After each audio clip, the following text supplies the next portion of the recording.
લાલાજીનું જ્યાં સબ પડ્યું હતું એના માથા ઉપર હાથ રાખીને કીધું, લાલા, અત્યાર સુધીમાં તને જેવી અને જેને શ્રદ્ધાંજલિ આપી હોય પણ સાંભળી લે લાલા, કાલ હવારનો હુરત નારાયણ ઉગે અને હાથ મેં એની પેલા તને મારનાર અંગ્રેજ ગોલાને જો મારી ન નાખું તો હું ભગતસિંહ મટી જાઉં ભલા માણા. હો, બીજે દિવસે એ અંગ્રેજ અધિકારીને એના બંગલામાંથી પારું નીકળવું, આમ સૂરજ નારાયણે કોર કાઢી, ભલે ઉઈગા ભાણ ભાણ તિહારા લવ ભામણા, અરે જીયણ મરણ લગણ માણ, અમાણી રાખને કાશપ રાવું ઉઈગો તું અરૂડ દાંતો ગડબડ અંધારા ગયા.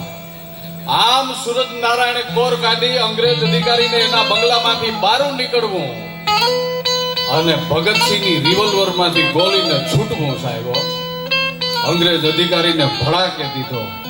પેપરમાં જાહેર ખબર આવી ગઈ કે સ્વતંત્ર સંગ્રામના લડવૈયાએ કોઈ અંગ્રેજ અધિકારીનું ખૂન કરી નાખ્યું.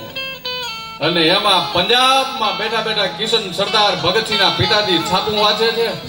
ભગતસિંહની માં વિદ્યાપતિ કૌર બેઠા બેઠા રોટલા ઘડે છે. અને આમ છાપું વાંચતા વાંચતા ભગતસિંહના પિતાજી એટલું કીધું, સાંભળ્યું તો કે હા, આ ખૂનમાં મને મારા ભગતનો હાથ લાગે છે. હે, તો કે આ ખૂનમાં મારા ભગતનો મને હાથ લાગે છે. અને ત્યારે સાહેબ રોટલા ગળતી ગળતી ભગતસિંહની જનતા એટલું બોલી હતી કે ભગત, તમને તો ખાલી હાથ જ લાગે છે, પણ મને મારા ધાવણ માથે ભરોસો છે કે મારા ભગત સિવાય બીજું કોઈ હોય ન શકે. ભલા મારા આવી જનતા હોય ઈ ખરેડા આપને ટેકા દે એવા મર્દને જન્મ દઈ હકે. ભલા મારા